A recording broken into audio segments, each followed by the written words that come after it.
Hello students, welcome to my channel Step by Step Mathematics. Today we will start chapter 7 Triangles of class 9 and we'll do some questions of exercise 7.1. This chapter is based on congruence of triangles. पहले congruence का मतलब समझते हैं. Congruence word बना है congruent से. Congruent का मतलब same to same. तो congruent word का मीनिंग है equal in all respects, पूरी तरह से एक जैसा, और figures whose shapes and sizes both are same. तो ऐसी फिगर्स जिसकी शेप्स और साइजेस क्या होते हैं, पूरी तरह से इक्वल होते हैं. जैसे कि आप डे टू डे लाइफ में कॉन्ग्रुएंट फिगर्स के एग्जांपल देखते हैं. जैसे आप ब्लेड यूज़ करते हैं. ब्लेड है कौन सा, कोई टोपाज कंपनी का ब्लेड है. तो टोपाज कंपनी का ब्लेड सारे क्या होंगे, एक ही शेप के होंगे, एक ही साइज़ के होंगे. तो ये क्या हो गया, एक एग्जाम्पल हो गया कॉन्ग्रुएंट फिगर का. ऐसे ही पार्ले जी के बिस्किट्स आप लेते हैं. पार्ले जी के बिस्किट्स हैं, उसमें बिस्किट्स की शेप सबकी क्या होगी, सेम टू सेम.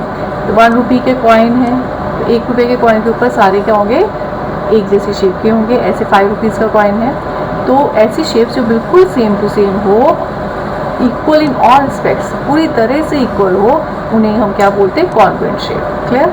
जैसे कि ये रेक्टेंगल है मेरे पास और इसके ऊपर सेम वही रेक्टेंगल लगा दिया, दोनों का साइज सेम है, तो ये क्या है, कॉन्ग्रुएंट रेक्टेंगल्स है. आपकी मैथ्स की बुक है, मैथ्स की बुक का फर्स्ट पेपर है, जो फर्स्ट पेज, जो बाकियों की मैथ्स की बुक का फर्स्ट पेज क्या होगा, सेम होगा. They are congruent. क्लियर. तो कॉन्ग्रुएंट के बारे में हमें पता चल गया. ऐसे हमारे टॉपिक में है जो कॉन्ग्रुएंस ऑफ ट्रायंगल. अब कॉन्ग्रुएंस ऑफ ट्रायंगल्स क्या है उसको देखते हैं. कॉन्ग्रुएंस ऑफ ट्रायंगल्स का मतलब, यदि मेरे पास दो ट्रायंगल्स हैं, एक का नाम ABC, दूसरे का PQR. तो यदि AB इक्वल टू PQ है, BC QR के इक्वल है, AC PR के इक्वल है, साइड्स आपस में इक्वल होगी, उसके साथ साथ सारे एंगल्स भी इक्वल है. एंगल AP के इक्वल है, एंगल B एंगल Q के इक्वल है, और एंगल C किसके इक्वल है, एंगल R के. यदि ये कंडीशंस हैं, पूरी 6 की 6 कंडीशन सेटिस्फाई होती है, तो ट्रायंगल्स क्या होते हैं, कॉन्ग्रुएंट होते हैं.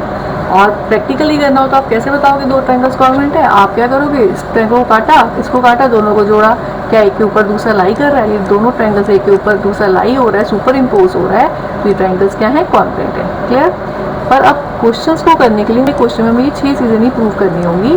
कुछ क्राइटेरियाज हैं, वो क्राइटेरियाज को यदि हम कवर कर लेते हैं तो ट्रायंगल्स क्या हो जाते हैं, कॉन्ग्रुएंट हो जाते हैं. तो वो क्राइटेरियाज क्या हैं उसके बारे में जानेंगे. क्राइटेरिया क्या है, CRITERI, criteria for congruence of triangles. अब दो ट्रायंगल्स कॉन्ग्रुएंट होंगे तो उसके लिए हमें 6 की 6 को कंडीशंस भी सेटिस्फाई करनी पड़ेगी. हमें कुछ क्राइटेरियाज है उसे फॉलो कर देते हैं तो हमारे ट्रायंगल्स क्या हो जाते हैं, कॉन्ग्रुएंट. वो क्राइटेरिया क्या है, first is SAS congruence rule. इसका मतलब है, यदि मेरे पास दो ट्रायंगल्स हैं, एक ट्रायंगल है ABC, दूसरा ट्रायंगल है PQR. अब मैं इसमें सारे ये नहीं बताऊंगी कि AB PQ के इक्वल है, BC QR के इक्वल है, AC PR के इक्वल है, एंगल AP के, BQ के और CR के. मैं क्या करूँगी, एक SAS रूल ढूंढूंगी. SAS रूल का मतलब, यदि मैं दो ट्रायंगल्स में दो साइड्स इक्वल बता दूँ, 5 सेंटीमीटर, ये भी कितने की है, 5 सेंटीमीटर, ये 4 सेंटीमीटर, ये भी 4 सेंटीमीटर है, और इस दोनों साइड से जो एंगल बनाया और इसके दोनों के बीच का एंगल, ये भी 60 डिग्री है और ये भी 60 डिग्री है. मीन्स मैं यदि इन 3 चीज़ों को सेटिस्फाई कर दूँ कि दो ट्रायंगल्स हैं तो उसकी कॉरस्पॉन्डिंग साइड्स इक्वल हैं और उसके बीच का एंगल, जो साइड्स इक्वल है, उन्होंने जो एंगल बनाया वो भी इक्वल है, तो मैं क्या बोलूँगी, ये दोनों ट्रायंगल्स की ट्रायंगल ABC और ट्रायंगल PQR आपस में क्या है, कॉन्ग्रुएंट है. मीन्स सेम टू सेम है. तो इसका सिंबल होता है ये, this is symbol for congruency. Clear. तो अब यहाँ रीज़न लिखेंगे. रीज़न क्या रहेगा, SAS रूल. कौन से रीज़न से, SAS रूल से ये दोनों ट्रायंगल्स कॉन्ग्रुएंट है.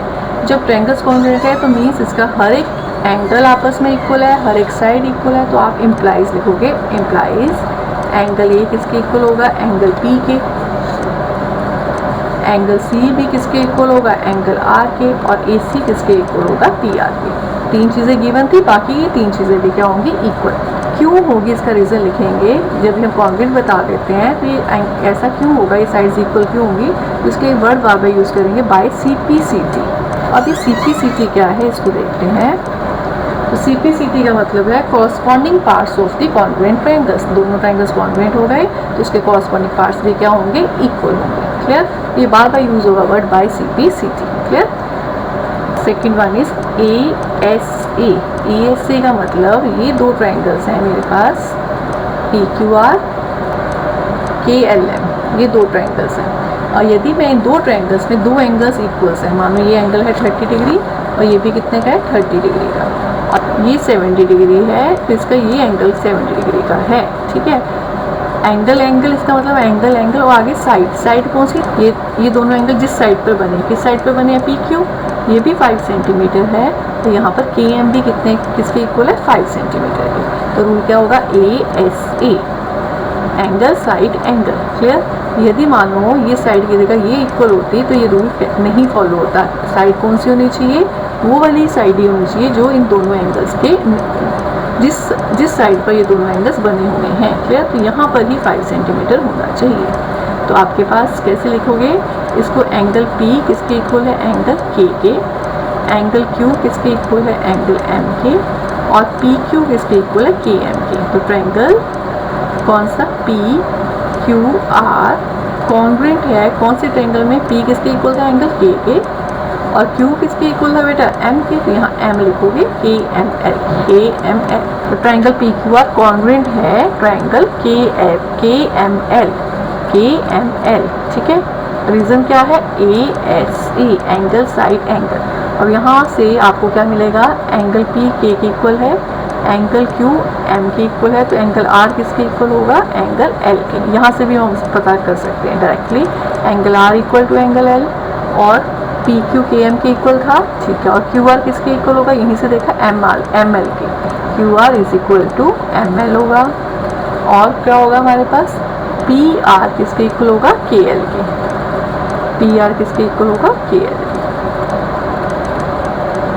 Reason by C P C T, corresponding parts of congruent triangles. Third rule is A S C का चेंज है ए ए एस। आपके पास दो ट्रायंगल्स हैं A B C P Q R. अब इस दो ट्रायंगल्स को देखते हैं, ट्रायंगल ए बी सी और triangle P Q are. Angle A और एंगल पी आपस में इक्वल है, और एंगल सी और एंगल क्यू आपस में इक्वल है। जिस साइड पे ये बने हुए हैं वो वाली साइड नहीं, अब कोई और साइड है 5 सेंटीमीटर, ये भी है, ये है 5 सेंटीमीटर, ये दो साइड्स इक्वल हैं। इस केस में रूल क्या लगेगा, ए ए एस, क्योंकि ये इसके बीच वाली साइड नहीं है, तो रूल क्या लगेगा, ए ए एस। इसमें क्या आएगा, angle A is equal to angle P, angle C is equal to angle Q, और A B is equal to P R. तो कौन से triangle, triangle A B C किसके कॉन्ग्रुएंट होगा, एंगल ए किसके है, इक्वल पी के, angle C किसके इक्वल है, क्यू। यहाँ सी है, वहाँ का क्या लिखा, क्यू, तो बचा क्या R, triangle P R Q के। तो triangle A B C congruent to triangle P R Q. देखो A B is equal to P R है ना, ए बी पी आर के इक्वल है, और बाकी एंगल्स हमने वैसे लिखे थे, एंगल ए पी के इक्वल है, एंगल बी आर के इक्वल है, और एंगल सी क्यू के इक्वल है। रीजन क्या है इसका, ए एस इम्प्लाइज, इससे क्या इम्प्लाइज होगा, angle B is equal to angle R, A C is equal to P Q, और B C is equal to R Q. Reason by C P C T. Clear. कुछ दो criterias और हैं, उसे हम आगे करेंगे। अभी हम क्या करेंगे, एक्सरसाइज 7.1। क्वेश्चन नंबर 1 है, in quadrilateral A B C D एक क्वाड्रिलेटरल है जिसमें ए सी और ए डी आपस में इक्वल है। ये जो लाइन 1 बनाई है यहाँ पे ये इक्वलिटी बता रहा है कि ए सी ए डी के इक्वल है। And A B bisects angle A B क्या करता है, पूरे एंगल ए को दो बराबर हिस्सों में बांटता है, मीन्स एंगल 1 और एंगल 2 आपस में इक्वल हैं। शो दैट, अब बताओ क्या triangle A B C congruent है ट्रायंगल ए बी डी के, ये हमें बताना है।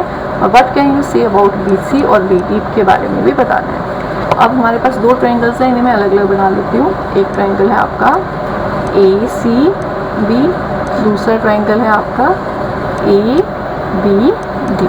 इन दोनों ट्रायंगल्स को क्या बताना है, कॉन्ग्रुएंट बताना है। और इसको मैंने लिख लिया था एंगल 1, इसको क्या लिख लिया था एंगल 2। ये और ये आपस में क्या है, इक्वल है। ठीक है। तो अब आप देखो, पहले गिवन लिख लेते हैं। गिवन है a quadrilateral A B C D in which A C is equal to A D and angle 1 equal to angle 2, क्योंकि ए बी बाइसेक्ट करता है एंगल ए को। बाइसेक्ट मतलब दो बराबर हिस्सों में बांटना, ठीक है, दो बराबर हिस्सों में बांटना। अब प्रूफ क्या करना है, to proof triangle A B C congruent है triangle B A B D के। तो इसका प्रूफ करते हैं। देख सबसे पहले लिखें कौन से ट्राइंगल, जो ट्राइंगल में कॉन्ग्रुएंट प्रूफ करते हैं, triangle A B C and triangle A B D. अब आप ट्राइंगल को देखो, इसके नाम को देखो, तो ए बी और ए बी दोनों में सेम है, ए बी इसमें भी है, इसमें भी ए बी है, तो आप लिखोगे A B is equal to A B. इसको लिखेंगे कॉमन, ये दोनों में है इसलिए क्या हो गया, ये कॉमन, ये कॉमन हो गया। और ए सी किसके इक्वल दे रखा है, ए डी के, यहाँ लिखोगे A C is equal to A D, ये है गिवन। और एंगल 1 इक्वल टू एंगल 2, ये भी क्या है, गिवन।